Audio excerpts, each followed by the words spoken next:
discuss factors from El Nino, FAO, all the way to record snow and ice in Siberia that will create a dynamic weather situation here across North America to create a very interesting winter that could be very similar to 2013-2014. Let's take a look at the factors affecting, of course, starting with El Nino.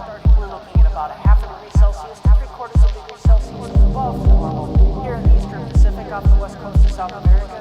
That equates to a slight El Nino, just below the 1 degree Celsius threshold for a moderate El Nino. So what's that mean? That means we'll see some slight effects of El Nino, but not a full-blown El Nino. Now what's this mean for the drought in the desert Southwest, stretching the Pacific coastline? This does mean some relief. We're not looking at the tremendous relief that we need. We'll be looking at some systems in the area that could create some moisture and as well as some drought here Southwest all the way to the Pacific coast here from San Francisco down to San Diego into the interior portions into Nevada here.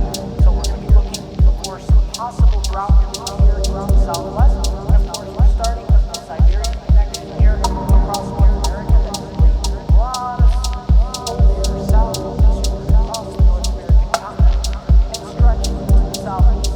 Some of the coldest air will be here across the Ohio River Valley, the Mississippi River Valley, and extending eastward towards the western Appalachians.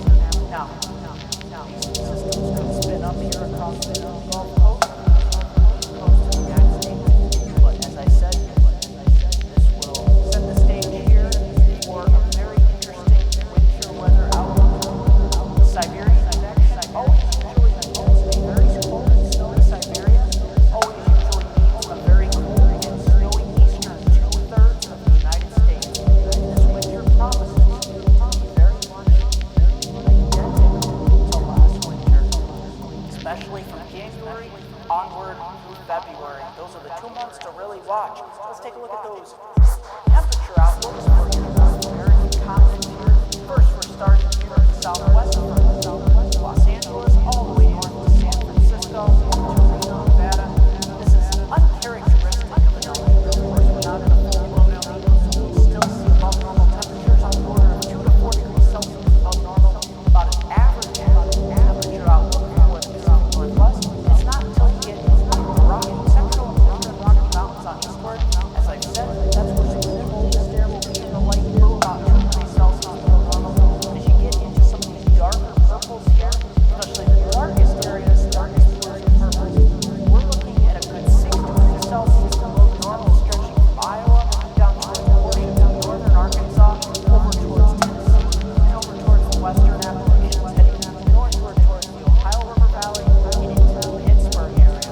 We could be looking at a good 6 degrees Celsius below normal. So it looks like you're getting looking quite on the high side here, unfortunately. And of course, here along the East Coast, we're looking at an average of 2 degrees Celsius below normal. Along the coast and interior sections of the Northeast, about 4 degrees Celsius below normal.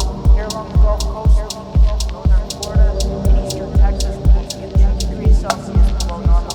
Dallas also looking at about 4 degrees Celsius below normal, stretching on to portions of the Intermountain West and Southwest here. Also looking at a good 2 degrees Celsius below normal. Let's take a look at those precipitation outlook. We're looking at about 10 to 25% above normal here in the Pacific coast, extending into the Intermountain West here, into the desert Southwest, looking good. To bust some of that drought here in the Pacific Northwest, we're looking at about average, not too bad. And heading on across the Gulf Coast, where we start to get into some really above normal, 25 to as much as 50% above your normal. Precipitation is not frozen. This does not mean frozen or liquid. This is all precipitation. So it's interesting to note some of the heaviest will be across the deep south here, particularly from Atlanta, Birmingham, over to Dallas, on the northward towards the south, over towards portions of the Appalachians, and the east coast of the United States. And if you look, this West I-95, West 40, see as much as 50% above your normal. More precipitation that extends all the way northeast, particularly in the southeast of Canada. Very interesting. You'll see a pattern setting up here from the southwest all the way to the east coast here. Now let's take a look at frozen precipitation. This includes snow and ice amounts. Your eyes are really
mixture of sleet, freezing rain, and eventually over rain, with interior sections getting these blockbuster snowfall, these crippling snowfall events that many of you have become quite accustomed to here along the East Coast during the last 15 to 20 years. A very interesting outlook here, and of course across the south, you'll also be on winter weather watch here, especially north of the Gulf Coast. That's where we could see some hefty ice storms this winter, some snowstorms as well. So we've started to see the last several years here some snow and ice pretty far southward, far south is the Gulf Coast. So this winter promises to be very dynamic, very interesting. Of course, comparing it to last winter, 2013, 2014, it promises to be just as bad in many areas.